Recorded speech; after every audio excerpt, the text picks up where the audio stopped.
What has been the most terrifying moment of your life thus far? I went snorkeling alone off the coast of Maui when I was 13 or 14. I got pulled out by a rip current so fast that I was at least 300 to 400 yards from where I started. I thought for sure I was gonna drown, but I found my way back onto the beach. Getting diagnosed with colon cancer utterly stupefying. But 3 years later, after 2 surgeries and chemotherapy, I'm cancer free. So far, so good. I was swimming in a lake that was a good 15 to 20 feet deep. I swam to the bottom, and when I went to push off, my foot got sucked into the muck. As I was struggling to break free, all I could see was my stepsister's feet, which felt like it was miles away. Eventually I broke free, but I was a millisecond from losing consciousness. Jumping out of an airplane at night with 100 pounds of shit. My biological father was extremely abusive to my mother. He never did anything to me, but he was horrible to her in every way possible. She would never leave him no matter how bad things got, because she was a very devout Christian and did not believe in divorce. Every single night he would beat her. Every single night. The worst of it all happened when I was 12. My mom got pregnant and my dad didn't want another kid and ordered her to abort it. Obviously, she refused because she believed abortion is murder, and his response was to beat her so badly that she lost the baby. I could have had a little brother or sister and he killed it. Thankfully, that ended up being the last straw for my mom, and she realized she couldn't do this or stay with him anymore despite her beliefs. They got divorced and I never saw him again. When I was 15, my mom got remarried, and as far as I'm concerned, he is my father. Getting my head stuck inside the couch and had a dresser fall on top of me when I was little. I have had a few moments that have been pretty terrifying, but the most terrifying moment of my life was when I was in a car accident. I was driving and another car ran a red light and hit us. It was a pretty bad accident and I was seriously injured. I was rushed to the hospital and had to have surgery. It was a very scary experience, and it is something that I will never forget. I witnessed my mother overdosing and nearly dying in my arms. In May of 2021, I came back from a night at my friend's house after having an argument with my mom, and I went into my room and she was face down on the ground mid-seizure with blood drooling from her mouth. I had just turned 17 and didn't know what to, because of course I've never seen anything like that before. I dropped down to the floor like I was in a movie or something, lol, and tried to roll her on her side, but she was so stiff it was too difficult. At the time she didn't have a phone and mine was broken. I was using my computer to communicate, so there was no way for me to contact 911. Luckily I found a burner phone she had been using and frantically called an ambulance. I found out a couple weeks later that if I had arrived just a minute or two later she would have been dead. Absolutely terrifying, and I still think about it every single day. The 2 times my stepmother tried to kill me in the same weekend. First time she tried to throw me out the car while driving highway speeds on the interstate. Second time she held a knife to my throat and said she was going to stab me and tell my dad that I was running with a knife and I fell on it. She did a lot more than that to me, but those were definitely scary as fuck for a 7-year-old. Karma did come her way though. Later in life she developed a tumor on her pituitary gland and it really messed her up physically. She blew up like a balloon and her hands and feet got sort of disfigured along with her face. Early 2000s. My brother was serving in the Middle East. My dad, a former Marine, and I were on the porch when a USMC chaplain and Marine in his dress uniform pulled up in front of our house. My dad stood up and whispered no and reached out for me to steady him as he started to lose his balance. Turns out the Marines were there to meet with my neighbor's son and didn't have the right address. They came to our house because my dad was flying a USMC flag. My dad very respectfully asked what the hell was wrong with them showing up at our house like that. TLDR, Marines showed up at the house. My dad thought they were there to tell him that my brother died. Cornered in the kitchen, and my wife at the time had a chef's knife. I thought I was about to be murdered. Got robbed at gunpoint in a developing country. I won't say which one. And didn't have anything of value on me for exactly that reason. Street crime there was rampant. The guy went through my pockets, socks, down the waistband, etc. Wasn't happy when he didn't find anything, and pulled the trigger. Luckily for me, for whatever reason, his pistol didn't fire. I've never run so fast in my life, and I didn't think I was even capable of running that fast. Scary shit, man. Not the first time I'd been robbed at gunpoint either, but definitely the first time, and hopefully the last. A motherfucker literally tried to shoot me. Being trapped under 300 kilograms of steel while pinned against a trailer for 45 minutes. On my own. My friends faked another friend's suicide over FaceTime and acted like they found her wrists cut up. A couple of my friends all got together for another friend's birthday party, however I couldn't go due to some other plans at the time. The birthday girl, let's call her Joyce, was a decent good friend of mine, but I was really best friends with her cousin. Let's call her Casey. Casey and I had been friends for maybe 2 years at this point as sophomores in high school, and I met Joyce through her. So they go to Joyce's B-Day party and I'm at home doing chores when I get a FaceTime from Casey. She's obviously been drinking, slurring her speech, walking outside under streetlights with another friend. They are telling me how they lost Joyce cause they were all drinking and playing in the woods next to Joyce's house. Next thing I know, Casey is screaming bloody murder Joyce's name, then the camera flips and I see Joyce laying face down under a street lamp for a few brief seconds with blood on her and her wrist blood pulled out on the ground.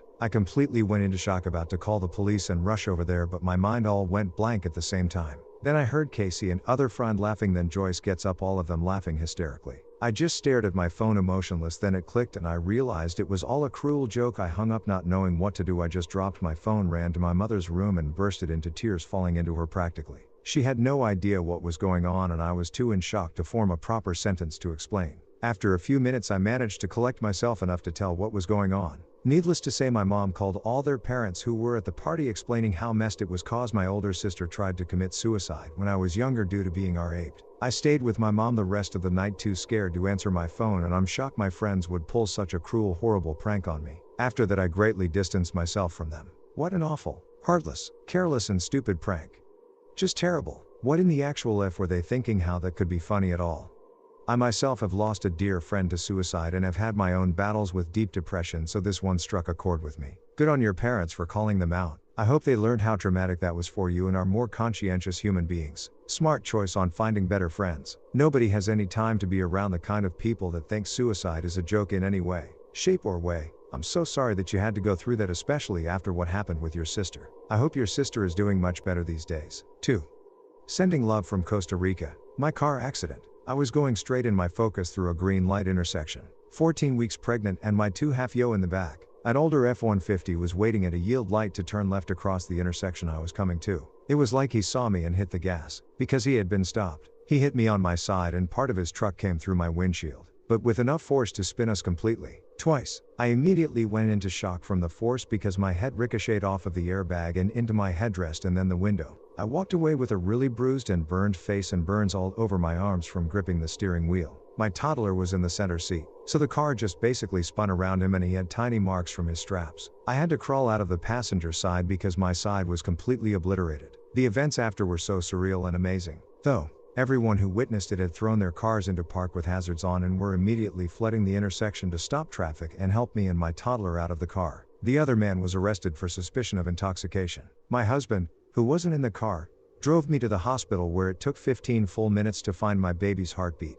Baby is now 2 and 100% fine BTW. But the one thing that still haunts me is the horrified scream coming from my toddler, now 5, when we got hit. I am so unbelievably lucky because I could have lost absolutely everything, but all I had was a sprained wrist, a concussion, some awful burns, and a badly burned face. That's so scary. I got in a pretty bad accident on a 2-lane highway. Every car on both sides of the highway stopped their cars. Some people coming from the opposite direction ran across the highway to get to me. I was amazingly completely uninjured. It was a bad enough accident that the whole side of the highway was shut down for hours while they cleaned up all the gas and oil off the road. It really restored my faith in humanity seeing all those people rush to help me. A few years back I had mastitis in both breasts. I had a fever of 104 and was borderline septic. At one point my resting heart rate was in the 160s. A nurse came rushing in and asked if I was okay. It was horrible. I was in the hospital for 3 days where they struggled to get my fever to go down. They couldn't give me any more meds, so they used ice packs and pillowcases to try and cool me down.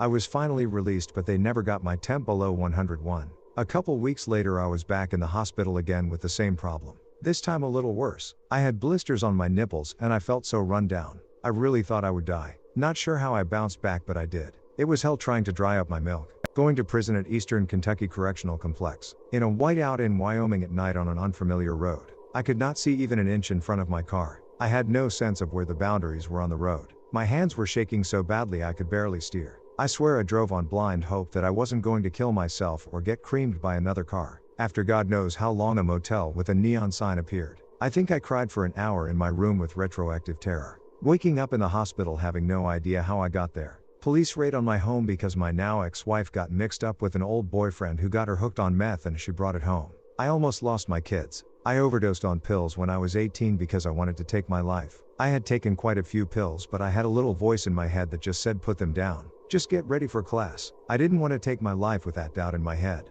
So I thought I didn't take enough to die or even get ill. 20 minutes later, I started throwing up and was struggling to stay awake. I knew I wouldn't die, but I also knew I fucked up. I'm 21 now. I'd love to say I'm all better and that I have a newfound appreciation for life. but the reality is I still struggle a lot with depression. I have a therapist now and I'm doing what I can to stick around. I'm glad you're still here, Art. I had a similar experience. I was 17. I don't remember why, but I remember the feeling of being completely numb to everything except the feeling that I had to odd. It's such a strange thing to try to explain to other people. I can almost hear them asking why I didn't just stop, put the pills down, and get some help. And to this day, I can't conjure up a reason. I just felt like I had to take them. It was the only way I could get out of my head. It was such a loud, obnoxious thought. I really should have known I've got OCD in that moment. I still remember the exact quantity that I took, and washed down with water. I came to my senses, phoned an ambulance, and clambered in. I was trying to do it discreetly. I didn't want my parents to know, but my niece and my nephew saw me get into the back of the ambulance. They were 8 and 10 I think at the time. My mom was blowing my phone up. I had like 100 texts and calls from her. I couldn't answer. I was so ashamed of what I'd done. When I got to the hospital, they gave me charcoal to drink and hooked me up to Enfor to neutralize the pills. It was a horrible experience and I can still taste and feel the charcoal when I think about it. I'm 23 now, medicated, and living a life I never could have dreamed of. I have a house, rented, but mine, a wife, 4 cats, and my relationship with my parents is better than it's ever been.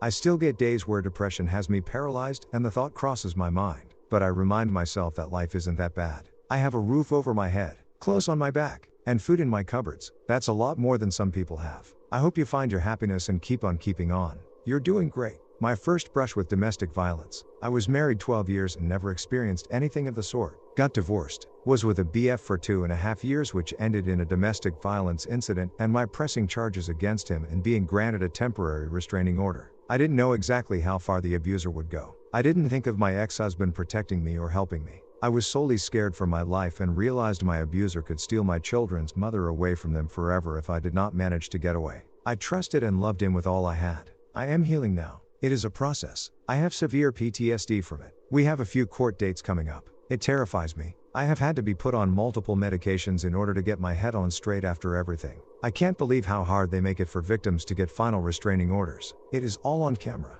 But I will go through all of this for myself as well as any potential future victims of his. If even one woman walks away after knowing my abuser did this, it will make all of this trauma worth it. You don't realize it while you're going through it. But when I look back, there was abuse going on for a long time. It just had not escalated to physical yet. My late husband trying to kill me a few months before his suicide. The day my son had his first seizure. We had gone to the doctor and he had the flu mist. I'm driving down the road and I hear a noise in the backseat. I look in the mirror and he is having a grand mal seizure with blood coming out of his mouth and then he collapsed. I thought he had died. Getting out of a 20+ year depression and realizing I'm a married man in his early 30s with just a high school diploma trying to go back to school because I'm not bogged down by depression and doubt anymore. Good for you for making it through to the other side. We only get one life, that we know of. Make sure to do you. And if that means furthering your education, don't let anyone stop you.